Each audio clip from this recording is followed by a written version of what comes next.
지난 대선과 관련해 이자들의 민낯을 드러나게 하겠다.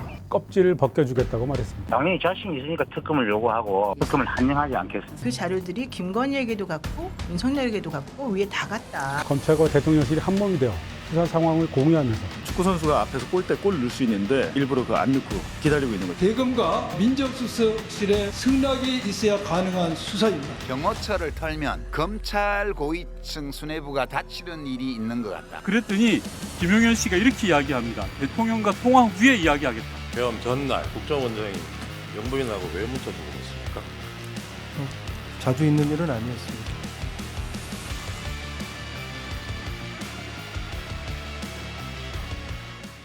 안녕하세요. 논설의 이재석입니다.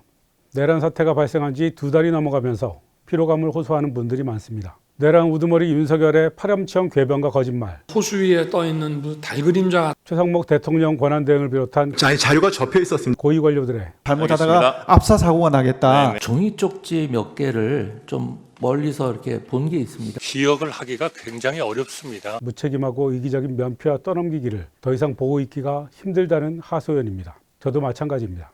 하지만 여러분, 지치면 지는 겁니다. 법적 절차를 지켜야 해서 내란 진압이 늦어지고는 있지만 모든 것이 제자리를 찾아갈 날이 머지않았습니다.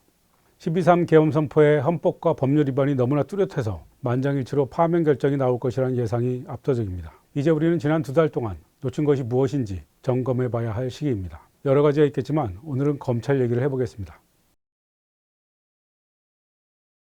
민주당이 지난 11일 명태균 특검법을 발의했습니다. 김건희 특검법이 최상목 권한대행과 국민의힘에 막혀 또다시 폐기되자 공천 개입 의혹을 따로 떼어내 별도의 특검법을 만들었는데요. 이에 대한 명태균 씨의 반응이 재밌습니다. 명 씨는 같은 날 변호인을 통해 명태균 특검 발의를 환영한다는 제목으로 옥중 서신을 발표했습니다. 그리고 나를 고발한 오세훈, 홍준표를 특검 대상에 넣어달라. 지난 대선과 관련해 이자들의 민낯을 드러나게 하겠다. 껍질을 벗겨주겠다고 말했습니다. 당연히 자신이 있으니까 특검을 요구하고 특검을 한정하지 않겠습니다. 다 빠지겠다 이렇게 이야기하는 거죠. 홍준표, 오세훈 시장 이야기했는데 지금 이런 내용들이 다 그 황금폰, 이른바 황금폰이라고 불리는 거 안에 들어있는 건가요?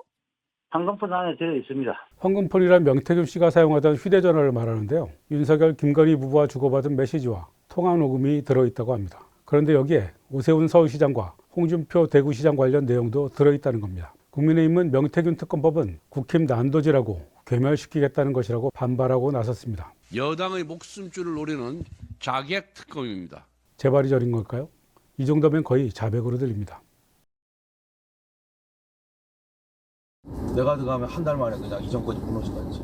명 씨는 자신 때문에 윤석열이 계엄을 선포했다고 주장합니다. 명 씨를 옥중면회한 노영희 변호사의 전언을 들어보시죠. 명태균 씨 주장은 그 이전에도 이미 자신의 PC에서 엄청나게 많은 자료들이 나와 있었기 때문에 그 자료들이 김건희에게도 갔고 윤석열에게도 갔고 위에 다 갔다. 갔겠지.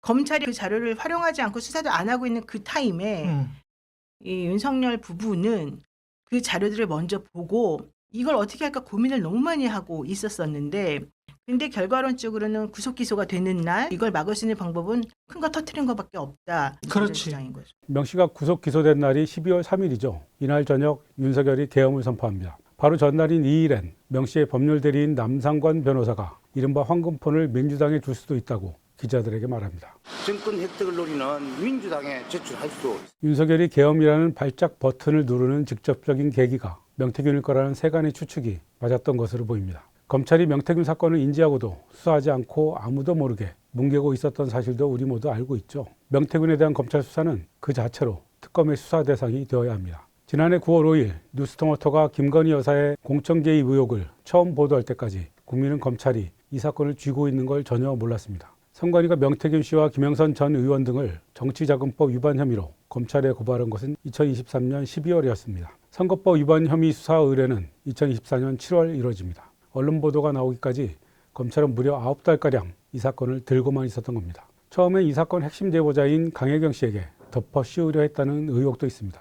그런데 언론에 보도되면서 전국적 관심사가 되자 명 씨와 김 전 의원만 구속하는 선에서 사건을 마무리 지으려 했습니다.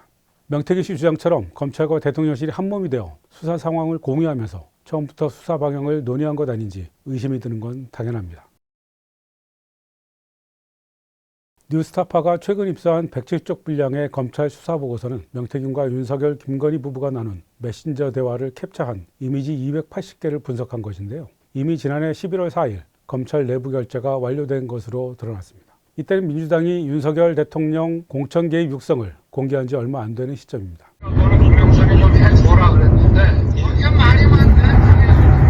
명태균이 선택적으로 공개한 카톡 메시지를 제외하면 김건희와의 대화 내용은 거의 알려지지 않은 상황이었습니다. 그런데 이때 이미 검찰은 직접 증거를 확보해 분석까지 마친 상태였다는 겁니다. 김건희의 공천 개입 사실도 알고 있었습니다. 그런데도 모른 척 시침을 떼고 천천히, 아주 천천히 명태균과 김영선의 정치자금법 위반 수사만 했습니다.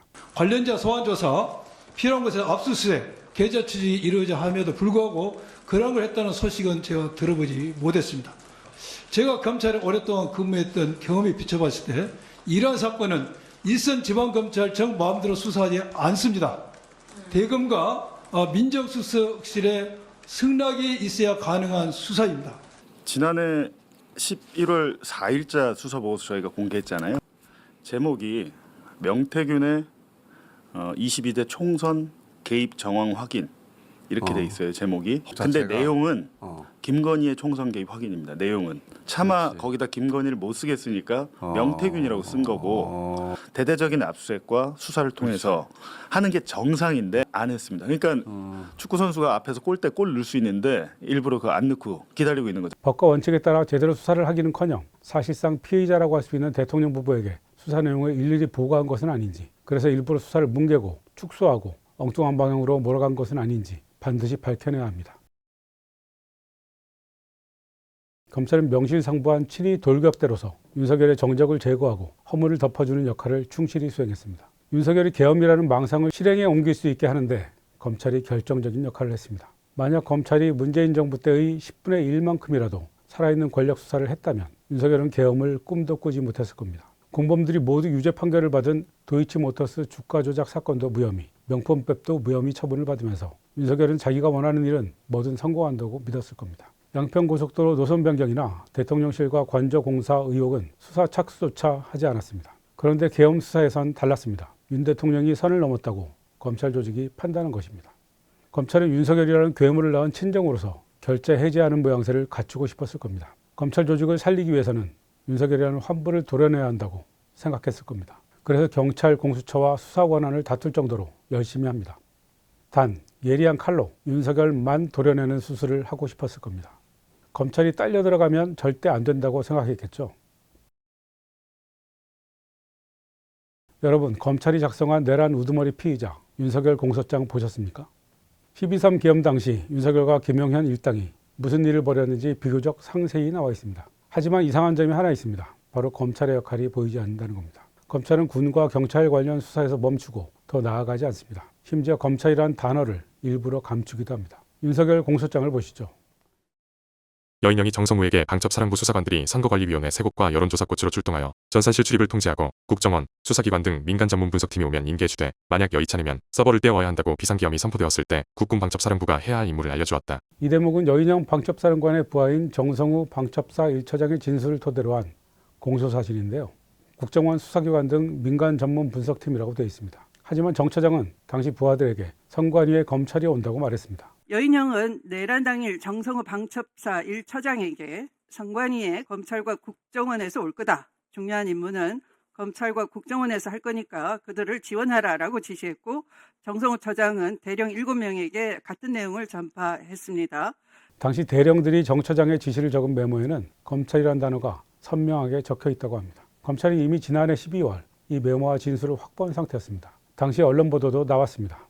정 처장은 선관위 서버 복사와 관련해 구체적인 지시사항을 알린 뒤 선관위에 검찰과 국정원이 올 것이라며 중요한 임무는 검찰 등에 맡기고 이후에 지원하면 된다고 언급했다는 겁니다. 그런데도 공소장에는 검찰이 아니라 민간 전문 분석팀이라고 썼습니다. 이런 걸 전문용어로 마사지라고 하죠. 14일 한겨레가 보도한 노상원 전 정보사령관의 수적 관련 내용도 윤석열 공소장에는 담겨 있지 않습니다. 문재인 유심을 비롯해 차범근과 이른바 좌파 판사 등 500명을 수호 대상으로 거론하고 잔인한 방법으로 제거하겠다는 계획이 있었는데 추가 수사가 전혀 이루어지지 않았습니다. 검찰의 마사지는 여기서 그치지 않습니다. 검찰은 경찰이 신청한 김성훈 경호처 차장의 구속영장 청구를 2차례나 거부했죠. 김성훈 차장이 누구입니까? 법원이 발부한 윤석열 체포영장을 물리력으로 저지한 특수공무집행방해 현행범이자 윤석열의 지시에 따라 대통령 관저에 총기까지 배치하려고 했고 윤석열 체포 이후엔 명령을 거부한 부하 직원들을 겁박한 대표적인 내란 잔당입니다. 계엄 사태 진실 규명의 핵심 물증이라고 할 수 있는 비아폰 서버와 삼청동 안가 CCTV 압수수색을 가로막고 있는 수사 방해 세력입니다. 이미 중대한 범죄를 저질렀고 수사 방해까지 하고 있는 자를 검찰이 봐주고 있는 겁니다. 대체 왜 그럴까요? 경호처를 털면 검찰 고위층 수뇌부가 다치는 일이 있는 것 같다. 내란의 재구성에서 축이 여러 개가 있는데 한 축이 완전 빠져 있다는 느낌이 드는 게 경호처예요. 비아폰 서버와 삼청동 CCTV의 공통점을 생각해보면 의외로 쉽게 답이 나옵니다. 여러분, 민간인 김건희도 비아폰 갖고 있었다는 뉴스 보셨죠? 윤석열, 김건희 부부가 비아폰으로 통화한 사람의 명단, 삼청동 CCTV에 등장하는 사람 중에 검찰이 감추고 싶은 이름이 있는 겁니다. 이미 박성재 법무부 장관은 계엄 다음 날 삼청동 안가 모임에 참석했다는 사실이 드러났죠. 계엄이라는 중대한 과업을 준비하면서 윤석열 본인의 친정이자 법률 전문가들인 검찰과 상의하지 않는다는 게 오히려 이상하지 않습니까? 계엄이 실패로 돌아간 뒤 김용현 전 국방부 장관이 검찰에 자진 출두하게 된 배경에 윤석열 대통령이 있다는 폭로가 나오기도 했습니다. 6일날 저녁 8시경에 심우정 총장이 김선호 차관한테 연락을 하고요. 김선호 차관께서 비아폰 번호를 해서 심우정한테 줍니다. 심우정 총장이 이창규한테 이야기를 해서 이창규 부장검사가 김용현과 통화를 시도합니다. 그랬더니 김용현 씨가 이렇게 이야기합니다. 대통령과 통화 후에 이야기하겠다. 이 직전에 경찰에서 김용현에 대한 압수수색 영장을 청구했습니다. 따라서 검찰은 신속하게 신병을 확보하는 게 필요했기 때문에 피의자 윤석열까지 동원해서 김용현의 신병을 확보한 겁니다. 이때는 계엄 선포 사흘 뒤입니다. 윤석열 자신은 대통령 관저에 머물면서 내란의 핵심 공범인 김용현을 상의 끝에 검찰에 내어줍니다. 경찰에 빼앗기면 속수무책으로 당할 것 같으니 자신의 영향력이 미칠 수 있는 검찰로 빼돌린 겁니다. 검찰 수사에서 경호처와 함께 또 하나 빠져있는 축이 내각입니다. 한덕수 전 총리를 비롯해 최상목 권한대행, 이상민 전 행정안전부 장관 등 국무위원들에 대한 수사 역시 거의 진행하지 않고 있습니다. 저는 박성재 법무부 장관을 보호하려는 의도라고 봅니다. 검찰은 계엄 다음 날 삼청동 안가 모임도 수사하지 않고 있습니다. 이들은 모임 뒤 핸드폰을 일제히 바꿨습니다. 대체 무슨 논의를 했기에 무엇을 숨기려고 핸드폰을 바꿨을까요? 혹시 2차 계엄을 논의한 것은 아닐까요? 박성재 장관을 수사하다 보면 심우정 검찰총장 등으로 번질 수도 있지 않을까요? 심 총장은 계엄 선포 직후 서울 서초구 대검청사에서 긴급 간부회의를 열었습니다. 검사장급 이상 고위 간부들이 소집 대상이었습니다. 국회가 계엄 해제 결의안을 의결하기 전입니다. 계엄하에서는 대통령이 임명한 계엄사령관이 행정과 사법 업무 전반을 관장합니다. 대검 간부들이 이날 무슨 얘기를 했을까요? 계엄에 반대한다는 뜻을 모았을 것 같지는 않은데요. 이와 관련한 후속 기사가 전혀 나오지 않는 것도 이상한 일입니다. 회의 참석자들이 약속한 듯 함구하고 있기 때문일 겁니다. 이번 주 목요일이죠. 지난 13일 윤석열 탄핵심판 8차 변론 기일에서는 조태용 국가정보원장이 비상계엄 전날 김건희 여사와 문자 메시지를 주고받은 사실이 드러났습니다. 증인 통화 내역을 보면 계엄 전날인 12월 2일 날 대통령 영부인으로부터 문자를 2통 받아요. 그리고 그날은 답장을 못하고 그 다음 날 증인이 답장을 보냈어요. 그건 무슨 내용인지 기억나십니까? 글쎄요, 금방 기억이 잘 안 납니다. 그런 내용을 이 민감한 시기에 주고받았다는 걸로 누가 의심을 하면 어떻게 답변하시겠어요? 결국 뭐가 남아 있으면 그걸 보시면 판단이 되지 않을까 싶습니다. 예, 계엄 전날, 당일날 영부인하고 문자 주고받은 거는 더 이상하지 않나요? 국정원장이 영부인하고 왜 문자 주고받습니까? 자주 있는 일은 아니었습니다. 수사기관이 확보한 조 원장의 통신 내역을 바탕으로 질문한 겁니다. 문자 내용까지는 나오지 않았지만 문자를 주고받은 사실은 확인된 겁니다. 이렇게 국무위원들을 수사하다 보면 지금까지 감춰져 있던 계엄의 숨은 그림자들이 나올 수밖에 없습니다. 하루라도 빨리 특검을 도입해야 하는 이유입니다. 윤석열은 검찰이라는 조직을 이용해 정권을 잡았습니다. 이른바 조국 사태를 신호탄으로 시작된 문재인 청와대에 대한 검찰의 대대적인 먼지털기식 수사에 대해 몇몇이 검찰 쿠데타이자 연성 쿠데타라고 비판했지만 당시엔 별 반영이 없었습니다. 검찰 쿠데타에 대한 우리 사회의 빈약한 문제의식이 군대를 동원한 12.3 친위 쿠데타로 이어졌다고 저는 생각합니다. 윤석열의 검찰 쿠데타 성공 경험이 계엄령 선포의 정치적 배경이 된 것입니다. 검찰과 군대를 이용한 쿠데타가 이 땅에서 다시는 발생하지 않도록 법적, 제도적 개혁을 추진해야 합니다. 검찰개혁이란 검찰의 제자리를 찾아주는 것입니다. 지금까지 검찰은 너무나 많은 권한을 가졌기 때문에 우리 사회를 불안하게 만들 수 있었습니다. 수사권과 기소권을 분리하는 일부터 시작해야 합니다. 이번에는 정말 실패하지 말아야 합니다. 또다시 실패한다면 우리의 민주주의는 돌이킬 수 없는 나락으로 떨어질 것입니다. 지금까지 노설이었습니다.